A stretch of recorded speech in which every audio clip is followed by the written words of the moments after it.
ಆರಾಧನೆ ಆದ್ಮೇಲೆ ಅನ್ಯ ಭಾಷೆ ಅಂತ ಹೇಳ್ತೀವಲ್ಲ, ಅದಕ್ಕೆ ಅಭಿಷೇಕ ಅಂತ ಹೇಳ್ತಾರೆ. ಈ ಅನ್ಯ ಭಾಷೆಗಳಲ್ಲಿ ಓ ರಬಾ ರಿಬಾ ರಬಾ ರಿಬಾ ರಬಾ ಬಾ ಬಾ ಬಾ ಏನೋ ಹೇಳ್ತಾ ಇದಾರೆ. ನನಗೆ ಏನಪ್ಪ ಹಿಂಗ್ ಬಡ್ಕೊಂಡ್ ಸಾಯ್ತಾ ಇದ್ದಾವೆ ಅಲ್ಲೆಲ್ಲೂಯ್ಯ. ಆಮೇಲೆ ಗೊತ್ತಾಯ್ತು ಇದು ಬಡ್ಕೊಂಡ್ ಸಾಯೋದಲ್ಲ, ಇದು ಅಭಿಷೇಕ ಅಂತ. ಅಲ್ಲೆಲ್ಲೂಯ್ಯ. ಆ ವಾಕ್ಯ ಎಲ್ಲಿದೆ ಗೊತ್ತಾ? ಬೈಬಲ್ ಅಲ್ಲಿ. ಎಲ್ಲರೂ ತೆಗಿರಿ. ಅಪೊಸ್ತಲರ ಕೃತ್ಯಗಳು 2ನೇ ಅಧ್ಯಾಯ. ಅಪೊಸ್ತಲರ ಕೃತ್ಯಗಳು 2ನೇ ಅಧ್ಯಾಯ 1ರಿಂದ ವಾಕ್ಯ ಓದ್ರಿ. ನನ್ನ ಪ್ರಸಂಗ ಅದಲ್ಲ, ನನ್ನ ಸಂದೇಶದ ಭಾಗ ಅದಲ್ಲ. ಕೆಲವು ಜನರಿಗೆ ಅರ್ಥ ಆಗ್ಬೇಕು, ಅದಕ್ಕೋಸ್ಕರ ನಾನು ಓದಿಸ್ತಾ ಇದ್ದೀನಿ. ನನ್ನ ಪ್ರಸಂಗದ ಭಾಗ ದೇವ್ರು ಬೇರೆ ಕೊಟ್ಟಿದ್ರೆ ನಾನು ಆ ಕಡೆ ಹೋಗ್ತೀನಿ. ಹಲ್ಲೆಲೂಯಾ. ಅಪೊಸ್ತಲರ ಕೃತ್ಯಗಳು 2ನೇ ಅಧ್ಯಾಯ 1ರಿಂದ ಓದ್ಕೊಂಡು ಬಂದ್ರಿ. ಪಂಚಶತಮ ದಿನದ ಹಬ್ಬವು ಬಂದಿರಲಾಗಿ. ಮಿಕ್ಕಿದವ್ರು ಕೇಳಿಸ್ಕೊಬೇಕು. ಈ ಭಾಷೆ ಏನ್ ಭಾಷೆ, ಇದು ಯಾರು ಕೊಟ್ಟಿದ್ದು, ಇದು ಹೆಂಗ್ ಬಂದಿದ್ದು, ಇದು ಹೆಂಗ್ ಸಿಗುತ್ತೆ, ಇದು ಏನಕ್ಕಾಗಿ ಅನ್ನೋದನ್ನ ನಾನು ವಿವರಣೆ ಮಾಡ್ತೀನಿ. ಪಂಚಶತಮ ದಿನ ಹಬ್ಬವು ಬಂದಿರಲಾಗಿ ಅವರೆಲ್ಲರೂ ಏಕ ಮನಸ್ಸಿನಿಂದ ಒಂದೇ ಸ್ಥಳದಲ್ಲಿ ಕೂಡಿದ್ದರು. ಅವರೆಲ್ಲರೂ ಏಕ ಮನಸ್ಸಿನಿಂದ ಒಂದೇ ಸ್ಥಳದಲ್ಲಿ ಕೂಡಿದರು. ಆಗ ಬಿರುಗಾಳಿ ಬೀಸುತ್ತದೋ ಎಂಬಂತೆ. ಕೇಳಿಸ್ಕೊಳ್ರಿ, ಆಗ ಒಂದೇ ಮನಸ್ಸಿನಲ್ಲಿ, ಸುಮ್ಮನೆ ಏನೋ 24 ಮನಸ್ಸು ಆಲೋಚನೆ ಇಟ್ಕೊಂಡು ಇಲ್ಲಿ ಬಂದ್ಬಿಟ್ಟು ಅದೆಲ್ಲ ಇಲ್ಲ. ಒಂದೇ ಮನಸ್ಸಿನಿಂದ ಸೇರಿ ಬರುವಾಗ ಅಲ್ಲಿ ಸಟ್ಟನಾಗ ಒಂದು ಗಾಳಿ ಬಂತಂತೆ. ಅದು ಯಾವ ಗಾಳಿ? ಬಿರುಗಾಳಿ ಆಗಿ ಬಂತಂತೆ. ಬೀಸುವಂತದ್ದು. ಬೀಸುತ್ತದೋ ಎಂಬಂತೆ ಪಕ್ಕನೆ ಆಕಾಶದೊಳಗಿಂದ ಒಂದು ಶಬ್ದ ಉಂಟಾಗಿ, ಒಂದು ದೊಡ್ಡ ಶಬ್ದ ಉಂಟಾಯ್ತಂತೆ. ಅವರು ಕೂತಿದ್ದ ಮನೆಯಲ್ಲೆಲ್ಲ ತುಂಬಿಕೊಂಡಿತ್ತು. ಅವರು ಕೂತಿದಂತ ಸ್ಥಳದಲ್ಲೆಲ್ಲ ತುಂಬಿಕೊಳ್ತಂತೆ. ಅದಲ್ಲದೆ ಉರಿಯಂತಿದ್ದ ನಾಲಿಗೆಗಳು. ಅದಲ್ಲದೆ ಉರಿ ಉರಿ ಉರಿ ಅಂದ್ರೇನು? ಉರಿಯನ ಹೆಂಡತಿ ಅಲ್ಲ. ಉರಿ ಅಂದ್ರೇನು? ಬೆಂಕಿ ನೋಡಿದ್ರಾ? ಬೆಂಕಿ, ಅದೇ ಉರಿ. ಅಲ್ಲೆಲ್ಲೂಯ್ಯ. ಉರಿ ಅಂತಿರುವಂತ ನಾಲಿಗೆಗಳು ವಿಂಗಡಿಸಿಕೊಳ್ಳುವ ಹಾಗೆ. ನಾಲಿಗೆಗಳು ವಿಂಗಡಿಸಿಕೊಳ್ತಂತೆ. ವಿಂಗಡ ಅಂದ್ರೆ ಏನು ನಿಮಗೆ ಅರ್ಥ ಆಗಿಲ್ಲಲ್ಲ? ಈಗ ನನ್ನ ಪಕ್ಕ ಪಿವೊಟ್ಟು, ಉದಾಹರಣೆಗೆ ಈಗ ನನ್ನ ಪಕ್ಕ ಪಿವೊಟ್ಟು ಕುಡಿಯೋದಕ್ಕಿಂತ ಮುಂಚೆ ಅವ್ನು ಮಾತಾಡೋ ಮಾತಿಗೂ 1-2 ಕೋಟಿ ಕುಡಿದ ಮೇಲೆ ಮಾತಾಡೋ ಮಾತಿಗೂ ಅರ್ಥ ಆಗ್ತಾ ಇದೆಯಾ? ಕುಡಿಯಕ್ಕಿಂತ ಮುಂಚೆ ಒಳ್ಳೆ ರೀತಿಯಲ್ಲಿ ಮಾತಾಡ್ತಾನೆ. 1-2 ಕೋಟಿ ಒಳಗಡೆ ಒಂದು ಮಾತಾಡ್ತಾನೆ, ಮಾತು ಬರಲ್ಲ, ಮಾತು ವಿಂಗಡವಾಗುತ್ತೆ, ಡಿವೈಡ್ ಆಗುತ್ತೆ, ಹಂಗೆ ತೊದಲುತ್ತೆ. ಅರ್ಥ ಆಗ್ತಾ ಇದೆಯಾ? ಹಾಗೆ ಸೇಮ್ ಆಕಾಶದಿಂದ ಒಂದು ಬಿರುಗಾಳಿ ಬೀಸುವಂತೆ ಆ ಸ್ಥಳದಲ್ಲಿ ತುಂಬಿಕೊಳ್ತಂತೆ. ತುಂಬಿಕೊಳ್ಳುವಾಗ ಅವರ ನಾಲಿಗೆ ಬೆಂಕಿಯ ಉರಿಯಂತೆ ವಿಂಗಡಿಸಲ್ಪಡ್ತಂತೆ. ವಿಂಗಡ ಅಂದ್ರೇನು? ಬೇರ್ಪಡಿಸುವಿಕೆ, ಬದಲಾವಣೆ. ವಿಂಗಡುವಂತೆ ಆಗಿ, ವಿಂಗಡಿಸಿಕೊಳ್ಳುವ ಹಾಗೆ ಅವರಿಗೆ ಕಾಣಿಸಿ ಅವರಲ್ಲಿ ಒಬ್ಬೊಬ್ಬರ ಮೇಲೆ ಒಂದೊಂದಾಗಿ ಕೂತುಕೊಂಡವು. ಅವರ ಮೇಲೆ ಒಂದೊಂದಾಗಿ ಬಂದು ಕೂತುಕೊಂಡವು. ಆಗ ಅವರೆಲ್ಲರೂ ಬಂದು ಕೂತ್ಕೊಂಡ್ಮೇಲೆ ಸುಮ್ನೆ ಅಲ್ಲ. ಕೆಲವು ಜನರು ಬಂದು ಕೂತ್ಕೊಳ್ತಾರೆ, ನಾವು ರಬಾ ರಬಾ ರಬಾ ಅಂತಾರೆ. ಒಂದು ಸ್ವಭಾವವನ್ನು ಬದಲಾಗಿಲ್ಲ, ಒಂದು ನಡವಳಿಕೆಯನ್ನು ಬದಲಾಗಿಲ್ಲ. ಇದು ಬೇರೆ ಏನೋ ಬಂದು ಕೂತಿರೋದು. ಅಲ್ಲೇಲೂಯ. ಬರಬೇಕಾಗಿರೋದು ಬಂದು ಕೂತ್ಕೊಳ್ಳುವಾಗ ಒಬ್ಬೊಬ್ಬರ ಮೇಲೆ ಬಂದು ಕೂತ್ಕೊಂಡು ಆಗ ಅವರೆಲ್ಲರೂ ಪವಿತ್ರಾತ್ಮ ಭರಿತರಾಗಿ. ಆಗ ಅವರೆಲ್ಲರೂ ದೇವರಾತ್ಮ ಕೇಳಿದಿರಿ, ತಂದೆ ಮಗ ಪರಿಶುದ್ಧಾತ್ಮ, ದೇವರಾತ್ಮ ಕೇಳಿದಿರಿ. ಬಟ್ ದೇವರಾತ್ಮ ಭರಿತ ಕೇಳಿದಿರಾ? ದೇವರಾತ್ಮ ಇದೆ. ಆ ಆತ್ಮ ಬರುವಾಗ ನಾವು ಭರಿತರಾಗಿ ಮಾರ್ಪಡ್ತೀವಿ. ಭರಿತ ಅಂದ್ರೆ ಏನು? ರಹಿತ ಬೇರೆ, ಭರಿತ ಬೇರೆ. ಭರಿತ ಅಂದ್ರೇನು? ತುಂಬಲ್ಪಟ್ಟು. ಭರಿತ ಅಂತ ಹೇಳುವಾಗ ತುಂಬಲ್ಪಟ್ಟು, ದೇವರ ಆತ್ಮದಲ್ಲಿ ತುಂಬಲ್ಪಟ್ಟು. ಆ ಆತ್ಮ ತಮಗೆ ನುಡಿಯುವ ಶಕ್ತಿಯನ್ನು ಕೊಡುವ ಪ್ರಕಾರ. ಯಾವ ಆತ್ಮ? ಪವಿತ್ರಾತ್ಮ. ಯಾವ ಆತ್ಮ? ಪವಿತ್ರಾತ್ಮ, ತಂದೆಯ ಆತ್ಮ, ದೇವರ ಆತ್ಮ ಬಂದು ಆ ಆತ್ಮ ತಮಗೆ ನುಡಿಯುವ ಶಕ್ತಿಯನ್ನು ಕೊಡುವ ಪ್ರಕಾರ, ತಮಗೆ ನುಡಿಯುವ ಶಕ್ತಿ ಕೊಡುವ ಪ್ರಕಾರ ಬೇರೆ ಬೇರೆ ಭಾಷೆಗಳಿಂದ ಮಾತಾಡುವುದಕ್ಕೆ ಪ್ರಾರಂಭಿಸಿದರು. ಬೇರೆ ಬೇರೆ ಭಾಷೆಗಳಲ್ಲಿ ಮಾತಾಡೋದಕ್ಕೆ ಪ್ರಾರಂಭಿಸಿದರು. ಆ ಭಾಷೆಯೇ ಅನ್ಯ ಭಾಷೆ. ಅದು ದೇವರ ಆತ್ಮನಿಂದ ಅಭಿಷೇಕಿಸಲ್ಪಟ್ಟ ಆದ್ಮೇಲೆ ಸಿಕ್ಕುವಂತ ಅನ್ಯ ಭಾಷೆ. ಇದು ಬಂದುಬಿಟ್ರೆ ನೀವು ಬಲ ಹೊಂದ್ಕೊಂಡ್ಬಿಡ್ತೀರ. ಹಲ್ಲೆಲೂಯಾ. ಅದು ಆ ಕಡೆ ಹಾಗೆ ಇರಲಿ. ಇನ್ನೊಂದು ಕಡೆಗೆ ವಾಕ್ಯ ಬೀಳ್ತದೆ ಕೊರಂತದಲ್ಲಿ, ಏರಿಕೆ ಅನ್ಯ ಭಾಷೆ. ಯಾವಾಗ ಮಾತಾಡಬೇಕು ಅನ್ಯ ಭಾಷೆ? ಏನಕ್ಕೋಸ್ಕರ ಈ ಅನ್ಯ ಭಾಷೆ ಅಂತ ಹೇಳುವಾಗ ಅಲ್ಲಿ ವಾಕ್ಯ ಹೇಳ್ತದೆ, ಒಂದದಾಗಿ ನಮ್ಮ ಆತ್ಮಿಕ ಅಭಿವೃದ್ಧಿಗಾಗಿ ಅನ್ಯ ಭಾಷೆ. ನಿಮ್ಗೆ ಅರ್ಥ ಆಗಿಲ್ಲ? ಇನ್ನೊಂದು ಭಾಷೆಯಲ್ಲಿ ಹೇಳ್ತೀನಿ ಕೇಳ್ರಿ. ಈ ಗಿಡ ಹಾಕಿದ್ದೀನಿ, ಗಿಡಕ್ಕೆ ಬರೀ ನೀರು ಹಾಕಿದ್ರೆ ಸಾಕ? ಮೊಸರನ್ನ ಹಾಕ್ಬೇಕಾ? ಸ್ವಲ್ಪ ಜೋರ ಕೇಳ್ಬೇಕಾ? ಮೊಸರನ್ನ ಹಾಕ್ಬೇಕಾ? ನಂಗೆ ಕೇಳಿಸ್ತು. ಅಲ್ಲೇಲೂಯ. ಈಗ ಗಿಡಕ್ಕೆ ಗಿಡ ಹಾಕಿದ್ದೀವಿ, ನೀರು ಹಾಕ್ತಾನೆ ಇದ್ದೀವಿ, ಬೆಳೆದಂಗೆ ಬೆಳೀತದೆ. ಸ್ವಲ್ಪ ಅದ್ರದ್ದು ಒಳ್ಳೆ ರೀತಿ ಬೆಳಿಬೇಕಾದ್ರೆ ಏನ್ ಮಾಡಬೇಕು? ನೀರು ಹಾಕೋದು ಮಾತ್ರ ಅಲ್ಲ, ಅದು ಸ್ವಲ್ಪ ಗೊಬ್ಬರ, ಮೊಸರನ್ನ ಅಲ್ಲ, ಸ್ವಲ್ಪ ಗೊಬ್ಬರ ಹಾಕ್ಬೇಕು. ಗೊಬ್ಬರ ಹಾಕುವಾಗ ಏನಾಗುತ್ತೆ? ಅಯ್ಯ, ಗೊಬ್ಬರ ಹಾಕಿದ್ರೆ ಏನಾಗುತ್ತೆ? ಗಿಡ ಚೆನ್ನಾಗಿ ಬೆಳೆಯುತ್ತೆ, ಒಳ್ಳೆ ಫಲ ಕೊಡುತ್ತೆ. ಅರ್ಥ ಆಗ್ತಾ ಇದೆಯಾ? ಅರ್ಥ ಆಗ್ತಾ ಇದೆಯಾ? ಏನಾಗ್ಬೇಕು? ಗೊಬ್ಬರ ಹಾಕಿದ್ರೆ ಒಳ್ಳೆ ರೀತಿಲಿ ಬೆಳೀತದೆ. ಹಾಗೆ ಆತ್ಮಿಕ ಜೀವಿತ ಒಳ್ಳೆ ರೀತಿ ಕಟ್ಟಲ್ಪಡಬೇಕು, ಅದು ಅಭಿವೃದ್ಧಿ ಆಗಬೇಕು ಅಂದ್ರೆ ಆ ಅನ್ಯ ಭಾಷೆ ಬೇಕು. ಆ ಅನ್ಯ ಭಾಷೆ ಒಂದು ಒಳ್ಳೆ ಗೊಬ್ಬರ ಇದ್ದಂಗೆ. Alleluia, alleluia. ನಮ್ಮ ಆತ್ಮಿಕ ಅಭಿವೃದ್ಧಿಗೋಸ್ಕರ ಅನ್ಯ ಭಾಷೆ ಒಂದು. ಎರಡನೇದಾಗಿ ಅನ್ಯ ಭಾಷೆ ಏನಕ್ಕೆ ಅಂದ್ರೆ, ಈಗ ಬ್ರದರ್ ನಿಮಗೆ ಯಾವ ಭಾಷೆ ಬರಲ್ಲ? ತಮಿಳ್ ತೆಲುಗು ಬರಲ್ಲ. ಈಗ ತಮಿಳ್ ತೆಲುಗಲ್ಲಿ ಏನ್ ಬೈದ್ರು ನಿಮ್ಗೆ ಅರ್ಥ ಆಗತ್ತಾ? ಅರ್ಥ ಆಗಲ್ಲ. ಭಯಕ್ಕೆ ಹೋಗಲ್ಲ ಹೇಳಿದ್ದು ಅಂದ್ರೆ ಈಗ ಅವ್ರ ಭಾಷೆ ಅರ್ಥ ಆಗಲ್ಲ. ಹೋಗು ಹೋಗು ಹೋಗೋ ದಾರಿನಲ್ಲಿ 4 ಜನ ಬಂದು ನಿನ್ನ ಹೊಡೆದಾಕ್ತಾರೆ ಅಂದ್ರೆ ಕನ್ನಡದಲ್ಲಿ ಮಾತಾಡ್ರೆ ನಿಮ್ಗೇನಾಯ್ತು?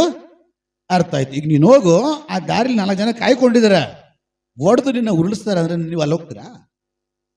ಅಲ್ಲಿ ಹೋಗ್ತೀರಾ? ಏನ್ ಮಾಡ್ತೀರಿ? ಬೇರೆ ಇಲ್ಲೊಂದು ದಾರಿ ಇದೆ ನೋಡ್ರಿ, ಮಮತನ್ ಕೇಳ್ರಿ, ಹೇಳ್ತಾರ. ನಮ್ಮ ಮಮತಾ ಯಾವಾಗಾದ್ರೂ ಹೋದ ನಮ್ಮ ಈ ಕಡೆ? ತಿಂಗಳು ಹೋಗಿದ್ರು ಆ ರಾಜ್ಯದ ಈ ದಾರಿಲಿ ಹೋಗ್ಬಿಟ್ರು. ಯಾಕೆ? ಸುಮ್ಮನೆ ಯಾಕೆ ತಲೆನೋವು ಅಂತ. ಅದೇ ತರ ಈಗ ಅವ್ರಿಗೆ ಕನ್ನಡ ಅರ್ಥ ಆಗುತ್ತೆ, ನಾನು ಹೇಳ್ಬಿಟ್ಟೆ. ಈಗ ಅವ್ರೇನ್ ಮಾಡ್ತಾರೆ? ಅಲ್ಲಿ ಹೋಗಲ್ಲ, ತಪ್ಪಿಸ್ಕೊಟ್ಟು ಈ ಕಡೆ ಹೋಗ್ಬಿಡ್ತಾರೆ. ಹಾಗೇನೆ ಸೈತಾನನಿಗೆ ಪ್ರತಿಯೊಬ್ಬರ ಭಾಷೆ ಅರ್ಥ ಆಗುತ್ತೆ. ಸೈತಾನನಿಗೆ ಪ್ರತಿಯೊಬ್ಬರಿಗೂ ಅರ್ಥ ಆಗುತ್ತೆ. ಎಫೆಸದಲ್ಲಿ 2ನೇ ಅಧ್ಯಾಯದಲ್ಲಿ ವಾಕ್ಯ ಹೇಳುತ್ತೆ, ವಾಯುಮಂಡಲದಲ್ಲಿರುವಂತ ಅಧಿಪತಿ ಅಂದ್ರೆ ಎಫೆಸದಲ್ಲಿ 6ನೇ ಅಧ್ಯಾಯದಲ್ಲಿ ಬರುವಾಗಲೂ ಕೂಡ ಅಲ್ಲಿ ವಾಕ್ಯ ಹೇಳ್ತದೆ, 12ನೇ ವಾಕ್ಯದಲ್ಲಿ ಆಕಾಶದಲ್ಲಿ ಆಕಾಶ ಮಂಡಲಗಳಲ್ಲಿರುವಂಥ ದುರಾತ್ಮಗಳ ಸೈನ್ಯ ಅಂತ ವಾಕ್ಯ ಹೇಳ್ತದೆ. ಅಂದ್ರೆ ನಮ್ಮ ಪ್ರಾರ್ಥನೆ ಎಲ್ಲಿ ಹೋಗ್ಬೇಕು? ನಾನು ಮಾಡೋ ಪ್ರಾರ್ಥನೆ ಎಲ್ಲಿ ಹೋಗ್ಬೇಕು? ದೇವ್ರ ಹತ್ರ ಹೋಗ್ಬೇಕಲ್ಲ. ಈಗ ಈ ದೇವ್ರು ಎಲ್ಲಿದ್ದಾರೆ? ಪರಲೋಕದಲ್ಲಿದ್ದಾರೆ. ಅಂದ್ರೆ ಈ ಪರಲೋಕ ಎಷ್ಟು ಆಕಾಶ ದಾಟಿ ಹೋಗ್ಬೇಕು ಅಲ್ವ್ರ? ಕಾಣು ಆಕಾಶ, ಮಧ್ಯ ಆಕಾಶ, ಪರಲೋಕ. ಈ 2 ಮಂಡಲಗಳು ದಾಟಿ ದೇವರು ರಜಕ್ಕೆ ಹೋಗ್ಬೇಕು. ಅಂದ್ರೆ ಈ ಮೇಲೆ ನೋಡುವಂತ ಮಂಡಲದಲ್ಲಿ ಯಾರಿದ್ದಾರೆ? ಸಾಧ್ಯ ನಾವು ಅಪ್ಪ ಅಂತ ಹೇಳಿಲ್ಲ, ಜೋರಾಗಿ ಹೇಳ್ರಿ, ಯಾರಿದ್ದಾರೆ? ಸೈತಾನ, ದುರಾತ್ಮ ಇದೆ. ಏನಕ್ಕೋಸ್ಕರ ಇರೋದು? ತಡೆ ಮಾಡೋದಕ್ಕೋಸ್ಕರ. ಈಗ ನಮ್ಮ ಪ್ರಾರ್ಥನೆ ಇವುಗಳೆಲ್ಲ ದಾಟಿ ಹೋಗ್ಬೇಕು. ಈಗ ಅವನಿಗೆ ಈ ಪ್ರಪಂಚದಲ್ಲಿರುವಂತ ಎಷ್ಟು ಸಾವಿರ ಭಾಷೆಗಳಿದೆಯೋ, ಮೂಗುರು ಭಾಷೆ ಕೂಡ ಅವನಿಗೆ ಗೊತ್ತು. ಯಾವ ಭಾಷೆ? ಮೂಗುರು ಭಾಷೆ ಕೂಡ ಅವ್ರಿಗೆ ಗೊತ್ತು. ಈಗ ನಾನ್ ಮಾಡೋ ಪ್ರಾರ್ಥನೆ ಕನ್ನಡ ಪ್ರಾರ್ಥನೆ ಇಟ್ಕೊಳ್ರಿ. ದೇವ್ರೇ, ನಾನು ಒಂದು ಆಪತ್ತು ಬರ್ತಾ ಇದೆ, ಆ ಆಪತ್ತುಗಳಿಂದ ಬಿಡಿಸರಿ. ಈ ಪ್ರಾರ್ಥನೆ ಯಾರಿಗ ಅರ್ಥ ಆಗುತ್ತೆ? ಯಾರಿಗ ಅರ್ಥ ಆಗುತ್ತೆ? ಏನ್ ಬ್ರದರ್ ಬಾಗುಂಡಾರ ಬಿಡಿಸ್ರಿ? ಅರ್ಥ ಆಯ್ತಾ? ಸ್ವಲ್ಪ ಅರ್ಥ ಆಯ್ತು. ಬಿಡಿಸ್ತ್ರಿ? ಏನ್ ತಿಂಟ್ರಿ? ಎಕಡ್ಕೋತಾರೋ? ಅರ್ಥ ಆಯ್ತು ಕ್ಲೀನಿಗೆ? ಸ್ವಲ್ಪ ಆಯ್ತು, ಪೂರ್ತಿ ಆಗಿಲ್ಲ. ಈ ತರ ನಾವು ಅನ್ಯ ಭಾಷೆಗಳಲ್ಲಿ ಮಾತಾಡಿ ಪ್ರಾರ್ಥನೆ ಮಾಡುವಾಗ ಆ ಭಾಷೆ ಅವನಿಗೆ ಅರ್ಥ ಆಗಲ್ಲ. ಅವನ್ ಅರ್ಥ ಮಾಡ್ಕೊಂಡು ಪರ್ಲಕ್ಕೆ ಹೋಗ್ಬಿಟ್ಟಿರ್ತದೆ ಭಾಷೆ. Alleluia, alleluia. ಅವನಿಗೆ ಅನ್ಯ ಭಾಷೆ ಅರ್ಥ ಆಗಲ್ಲ. ಅನ್ಯ ಭಾಷೆಯಲ್ಲಿ ಪ್ರಾರ್ಥನೆ ಮಾಡುವಾಗ ನಮ್ಮ ಪ್ರಾರ್ಥನೆ ಅದು ಪರಲೋಕಕ್ಕೆ ಎತ್ತಲ್ಪಟ್ಟಿರ್ತದೆ. ಹಲ್ಲೆಲೂಯಾ. ಅವ್ರಿಗೆ ಅರ್ಥ ಆಗೋ ಭಾಷೆಯಲ್ಲಿ ಪ್ರಾರ್ಥನೆ ಮಾಡುವಾಗ ಅವ್ರಿಗೆ ಅರ್ಥ ಆಗೋದನ್ನೆಲ್ಲ ಕಟ್ ಮಾಡ್ತಾನೆ, ಅರ್ಥ ಆಗದೆ ಇರೋದನ್ನ ಅವ್ನು ಮುಟ್ಟಕ್ಕಾಗಲ್ಲ. ಅದೇ ಅನ್ಯ ಭಾಷೆ. ಬೇಕಾ? ಹೊಡಿರಿ ಪಲ್ಟಿ. ಹಲ್ಲೆಲೂಯಾ. ದೇವರಿಗೆ ಸ್ತೋತ್ರ. ದೇವರ ಆತ್ಮ ಇಳಿದು ಬಂದಿದೆ ಅಂದ್ರೆ, ಈಗ ನೀವು ಒಂದು ಕೆಲಸಕ್ಕೆ ಹೋಗ್ತಾ ಇದ್ದೀರಿ, ಅದಕ್ಕೆ ಗುರುತೇನು? ಹೋಗಿ ಹೋಗಿ ಪಾಸ್ಟರ್ ನನ್ನೇ ಇಟ್ಕೊಂತಾರೆ, ಬೇಡ. ಈಗ ನೀವು ಕೆಲಸ ಕಂಪ್ನಿಗೆ ಹೋಗ್ತಾ ಇದ್ದೀರಿ, ಆ ಕಂಪ್ನಿಯಲ್ಲಿ ನೀವು ಮೆಂಬರ್ ಆಗಿದ್ದೀರಿ, ಕೆಲಸ ಮಾಡ್ತೀರಿ, ಪ್ರೂಫ್ ಏನು? ಹಲ್ಲೆಲೂಯಾ. ಅರ್ಥ ಆಗ್ತಾ ಇದೆ? ಅರ್ಥ ಆಗ್ತಾ ಇದೆ ಎಲ್ಲದಕ್ಕೂ ಆಮೇನ್, ಆಮೇನ್, ಹಲ್ಲೆಲೂಯಾ. ಈಗ ಒಂದು ಫ್ಯಾಕ್ಟರಿಯಲ್ಲಿ, ಒಂದು ಕಂಪ್ನಿಯಲ್ಲಿ ನಾನು ಕೆಲಸ ಮಾಡ್ತಾ ಇದ್ದೀನಿ ಅಂದ್ರೆ ಆ ಕಂಪ್ನಿ ಒಳಗಡೆ ಇರಲಿಕ್ಕೆ ಒಂದು ಗುರುತು, ಏನು? ಐಡೆಂಟಿ ಕಾರ್ಡ್ ಕೊಡ್ತಾರ. ಆ ಐಡೆಂಟಿ ಕಾರ್ಡ್ ಏನ್ ಮಾಡಬೇಕು? ಮನೆಯಲ್ಲಿ ಬೀರು ಇರ್ತದೆ, ಅಲೆಮಾರು ಇರ್ತದೆ, ತೆಗೆದುಬಿಟ್ಟು ಒಳಗಡೆ ಹಾಕ್ಬಿಟ್ಟು ಪತ್ರ ಇಟ್ಬಿಟ್ಟು ಕೆಲ್ಸಕ್ಕೆ ಹೋಗ್ಬೇಕು. ಏನ್ ಮಾಡ್ಬೇಕು? ಎಲ್ಲ ಹಾಕೊಬೇಕು, ಕುತ್ತಿಗೆಗೆ ಹಾಕೊಬೇಕು. ಹಲ್ಲೆಲೂಯಾ. ಕುತ್ತಿಗೆಗೆ ಹಾಕೊಳ್ಳುವಾಗ ನೋಡೋರ, ಹಲ್ಲೆಲೂಯಾ, ಅಷ್ಟೇ ನಮ್ ಯೋಗ್ಯತೆನೇ ಅಷ್ಟು. ಹೇಳ್ತಾ ಇರೋದು ಅದಿಲ್ಲಾದ್ರೂ ಒಳಗಡೆ ಸೇರ್ಸಲ್ಲ. ಈ ಲೋಕದಲ್ಲಿ ನಾನೊಂದು ಕಂಪನಿಲಿ ಇದ್ದೀನಲಿಕ್ಕೆ, ಆ ತೋರಿಸ್ಕೊಳ್ಳಿಕ್ಕೆ ಗುರುತು ಐಡಿ ಕಾರ್ಡು. ಹಾಗೇನೆ ಹೋಲಿ ಸ್ಪಿರಿಟ್, ದೇವರ ಆತ್ಮ, ತಂದೆಯ ಆತ್ಮ, ಕೇಳಿಸ್ಕೊಳ್ರಿ, ಪರಲೋಕದಿಂದ ಪರಿಶುದ್ಧಾತ್ಮ ನನ್ನ ಒಳಗಡೆ ಇಳಿದು ಬಂದಿರೋದಕ್ಕೂ ಕೂಡ ಅದು ಗುರುತು ಬೇಕಲ್ಲ. ಏನು? ದೇವರು ಬಂದ್ಬಿಟ್ಟು ಏನ್ ಗುರುತು? 11 ಲಕ್ಷ 11 ಲಕ್ಷ ಕೊಡ್ತೀರಿ ನಂಗಾಯ್ತು. ಆಮೇಲೆ ಹೇಳ್ರಿ, ಹೋಗಿ ಬಂದು ಪಾಸ್ಟ್ ಬುಡಕ್ಕೆ ಕೈ ಹಾಕ್ತಾರೆ. ಹಲ್ಲೆಲೂಯಾ. ಅನ್ಯ ಭಾಷೆ. ಈ ಲೋಕದಲ್ಲಿ ಕಂಪನಿಯಲ್ಲಿ ನಾನು ಇದ್ದಿರಲಿಕ್ಕೆ ಒಂದೇ ಒಂದು ಗುರುತು, ಅದು ಐಡಿ ಕಾರ್ಡು. ಬಟ್ ಪರಿಶುದ್ಧಾತ್ಮ ನನ್ನ ಒಳಗಡೆ ಇದ್ದಾರೆ ಅನ್ಲಿಕ್ಕೆ 2 ಗುರುತು. ಏನು? ಮಾಡಿದುಣ್ಣು ಮಾರಾಯ, ಅದನ್ನು ಹೇಳಿದರೆ ಯಾಕೋ ಭಯ. ಹಲ್ಲೆಲೂಯಾ. 2 ಗುರುತು. ಒಂದು ಅಭಿಷೇಕ, ದೇವರ ಆತ್ಮ ನಮ್ಮ ಒಳಗಡೆ ಬಂದಿದ್ದಾರೆ ನನಗೆ ಗುರುತು ಅಭಿಷೇಕ. ಹೊಸ ಅನ್ಯ ಭಾಷೆಗಳಲ್ಲಿ ಮಾತಾಡ್ತಾರೆ. ಅನ್ಯ ಭಾಷೆ ಮಾತಾಡಿದ್ರ ಮೇಲೆಲ್ಲ ದೇವರ ಆತ್ಮ ಇದೆಯಾ? ಕೂತು ಬಿಡ್ತೀನಿ ಅಂತ ಕೆಲವು ಜನರು ಹೇಳ್ತಾರೆ. ಹಲ್ಲೆಲೂಯಾ. ಕೆಲವು ಜನರು ಅನ್ಯ ಭಾಷೆಗಳಲ್ಲೇ ಮಾತಾಡ್ತಾ ಇರ್ತಾರೆ. ಒಂದು ಸ್ವಭಾವ ಚೇಂಜ್ ಇಲ್ಲ. ಅದು ಅನ್ಯ ಭಾಷೆ ಅಲ್ಲ, ಅದು ದುರಾತ್ಮನ ಭಾಷೆ. ಮಕ್ಕಳೆಲ್ಲ ಚಿಕ್ಕದಾಗೈತೆ. ಸತ್ಯ ಮಾತಾಡಿದ್ರೆ ಹಂಗೇನೆ, ಸತ್ಯ ಮಾತಾಡಿದ್ರೆ ಹಂಗೇನೆ. ಅನ್ಯ ಭಾಷೆ ದುರಾತ್ಮಗಳು ಮಾತಾಡ್ತದೆ. ನಮ್ಮ ಸಭೆಯಲ್ಲಿ ಬಿಡುಗಡೆ ಕೂಟಕ್ಕೆ ಲಾಸ್ಟ್ ಟೈಮಲ್ಲಿ ಒಂದು ಲೇಡೀಸ್ ಬಂದಿದ್ರು ತಮಿಳ್ನಾಡಿಂದ. ಪ್ರೇಯರ್ಗೆ ಅಂತಾನೆ ಬಂದಿದ್ದು ಒಂದು ಟೀಮು. ಅದರಲ್ಲಿ ಒಂದು ಅಮ್ಮನ ಮೇಲೆ ರಬ ಶಬ ರಬ ಶಬ ಲಬರ್ ಲಬರ್, ಸದ್ಯ ಲವರ್ ಲವರ್ ಲವರ್ ಅಂದಿಲ್ಲ. ಹಲ್ಲೆಲೂಯಾ. ರಬ ರಬ ರಬ ಇದೆ. ಹಲ್ಲೆಲೂಯಾ. ಆಮೇಲೆ ಪ್ರಾರ್ಥನೆ ಮಾಡಿದಾಗ ರಬ ರಬ ರಬ, ಅದು ದೇವರಾತ್ಮ ಅಲ್ಲ, ದುರಾತ್ಮ. ಅದೇ ಹೇಳ್ತೈತೆ, ನಾನು ತಮಿಳ್ನಾಡಲ್ಲಿ ಕ್ರಿಯೆ ಮಾಡೋ ದೇಶದ ಶಕ್ತಿ ಅಂತ. ಅಂದ್ರೆ ನಿಮ್ಮೆಲ್ಲರಿಗಿಂತಲೂ ಅದು ಚೆನ್ನಾಗಿ ಮಾತಾಡ್ತಾ ಇದೆ. ಹಂಗಂತ ಹೇಳ್ಬಿಟ್ಟು ಆ ಅಮ್ಮನ ಮೇಲೆ ದೇವರಾತ್ಮ ಇದೆ ಅಂತ ಹೇಳಿ ಅಲ್ಲ. ಒಟ್ಟು ಚಪ್ಪಳೆ ಹೊಡಿರಿ ಪಾಪ, ಹೋಗ್ಲಿ ಅಮ್ಮ ಹೊಡಿರಿ ಪಾಪ. Praise the lord. ಹಂಗ ಓಡಿದ್ರೆ ನೆಕ್ಸ್ಟ್ ಹೋಗಲ್ಲ ಅಂತ ನಾನು ಕಿರ್ಚಾಡ್ಕೊಂಡು ಪರ್ಚಾಡ್ಕೊಂಡು ನಿಮಗೋಸ್ಕರ ಪ್ರಸಂಗ ಮಾಡ್ತಾ ಇದ್ದೀನಿ. ಎದ್ದು ಹೋಗ್ತಾ ಇದ್ದಾರೆ. ಹಲ್ಲೆಲೂಯಾ. ಈಗ ಆ ಅಮ್ಮ ಮಾತಾಡ್ತು, ಒಳಗಡೆದೇನೋ ಮತ್ತೆ ಅನ್ಯ ಭಾಷೆ ಮಾತಾಡ್ತಾವಲ್ಲ ಫಸ್ಟ್. ಎಸ್, ಅದು ದುರಾತ್ಮ ಮಾತಾಡಿದಂತ ಅನ್ಯ ಭಾಷೆ. ನಾನು ಹೇಳಿದೆ ಎರಡು ಗುರುತು. ಒಂದು ಪರಿಶುದ್ಧಾತ್ಮನ ಒಳಗಡೆ ಬಂದಿದ್ದಾರೆ ಅನ್ಲಿಕ್ಕೆ, ನಾಲಿಗೆ ವಿಂಗಡಿಸುವ ಹಾಗೆ ಆತ್ಮನು ತನಗೆ ನುಡಿಯೋ ಹಾಗೆ ಕೊಡೋ ಶಕ್ತಿ ಅಲ್ಲ. ಅವರು ಬೇರೆ ಬೇರೆ ಭಾಷೆಗಳೆಲ್ಲ ಮಾತಾಡಿದ್ರು, ಅದು ಅನ್ಯ ಭಾಷೆ. ಇದು ಒಂದೇ ಗುರುತು, ಇದು ಒಂದೇ ಐಡಿ ಕಾರ್ಡ್ ಗುರುತು, ನನ್ನ ಒಳಗಡೆ ದೇವರ ಆತ್ಮ ಬಂದಿದ್ದಾರೆ ಅಂತ ಹೇಳಿ. ಎರಡನೇ ಗುರುತು ಏನು ಗೊತ್ತಾ? ಈ ಆತ್ಮ ಬರಕ್ಕಿಂತ ಮುಂಚೆ ನಿನಗೆ ಯಾವ ಸ್ವಭಾವಗಳಿತ್ತು ಅಂದ್ರೆ, ಒಂದು ಹುಡುಗಿ ಹೋದ್ರೆ ಒಂದು ಹುಡುಗ ಹೋದ್ರೆ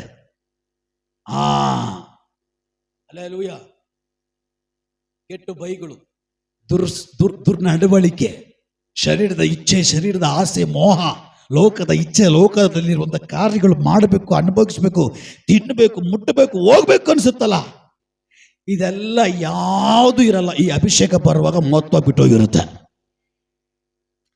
ಟೋಟಲ್ ಹಳೆ ಮನುಷ್ಯನಾಗಿರಲ್ಲ, ಹಳೆ ಮನುಷ್ಯನಾಗಿರಲ್ಲ, ಟೋಟಲ್ ಚೇಂಜ್ ಆಗ್ಬಿಟ್ಟಿರ್ತಿ. ಕೋಪ ಬರ್ತಾ ಇತ್ತು, ಈಗ ಕೋಪ ಬರಲ್ಲ. ಮೋಸ ಮಾಡ್ತದೆ, ಈಗ ಮೋಸ ಮಾಡಲ್ಲ. ಬೈತಾ ಇದೆ, ಈಗ ಭಯಲ್ಲ. ತಾಳ್ಮೆ ಇರಲಿಲ್ಲ, ಈಗ ತಾಳ್ಮೆ. ಫಸ್ಟ್ ವ್ಯಭಿಚಾರ ಮಾಡ್ತದೆ, ಈಗ ವ್ಯಭಿಚಾರ ಮಾಡ್ತಾ ಇಲ್ಲ. ಟೋಟಲ್ ಸ್ವಭಾವ ಚೇಂಜ್. ಯಾವಾಗ? ಪರಿಶುದ್ಧಾತ್ಮ ಬರುವಾಗ. ಚಪ್ಪಾಳೆ ಬರಲ್ಲ.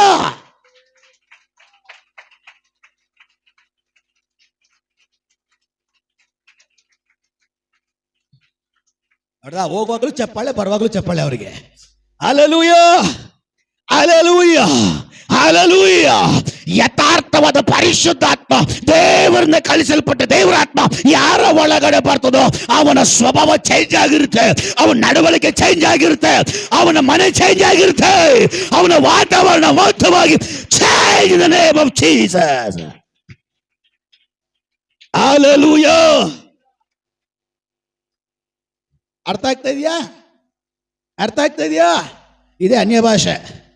ನನ್ನ ಸಬ್ಜೆಕ್ಟ್ ಅದಲ್ಲ, ನಾನು ಸಬ್ಜೆಕ್ಟ್ ಕಡೆ ಹೋಗ್ತೀನಿ. ನಿಮ್ಗೆ ಅರ್ಥ ಆಗೋದಕ್ಕೋಸ್ಕರ ನಾನು ಅದನ್ನ ತಿಳಿಸಿಕೊಟ್ಟೆ. ಹಲ್ಲೆಲೂಯಾ. ನನಗೆ ಹುಷಾರಿಲ್ಲ, ಗಂಟ್ಲು ಮೊತ್ತ ಗಾಯ ಆಗ್ಬಿಟ್ಟಿದೆ, ಮಾತಾಡೋ ಶಕ್ತಿ ಇಲ್ಲ. ಆದ್ರೂ ನಾನು ಇಲ್ಲಿ ನಿಂತಿರೋದು ನನ್ನ ದೇವರ ಪಾಲದಲ್ಲಿ, ನನ್ನ ದೇವರ ಕೃಪೆಯಲ್ಲಿ.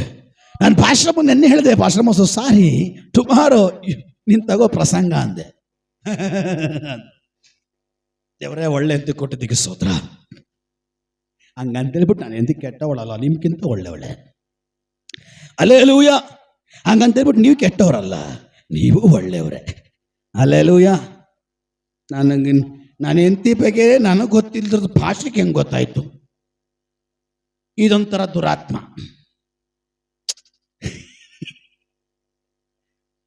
ನಾನು ಎಂತಿ ಬಗ್ಗೆ ನನಗೆ ಗೊತ್ತಿಲ್ಲದಿರೋದು ಭಾಷೆಗೆ ಹೆಂಗೆ ಗೊತ್ತಾಯ್ತು? ಒಳ್ಳೆಯವ್ರು ಅಂತ ಹೇಳ್ತಾ ಇದ್ದಾರೆ.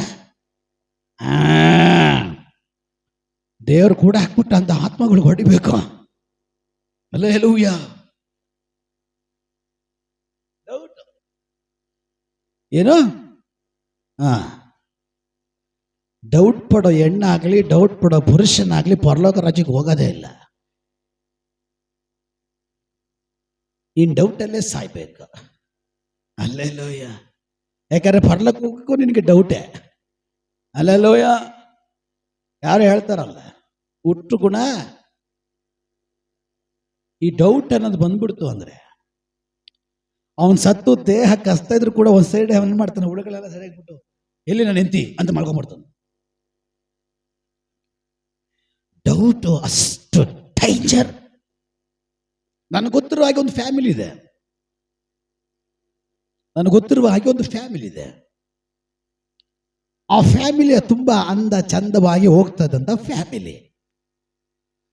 ಆದ್ರೆ ಹೆಂಡತಿ ಒಂದ್ ಸ್ವಲ್ಪ ಪೌಡರ್ ಜಾಸ್ತಿ ಹಾಕೋಣಂಗಿಲ್ಲ. ಯಾವನ್ ನೋಡ್ಬೇಕಂತ ಹಾಕೊಂಡೆ,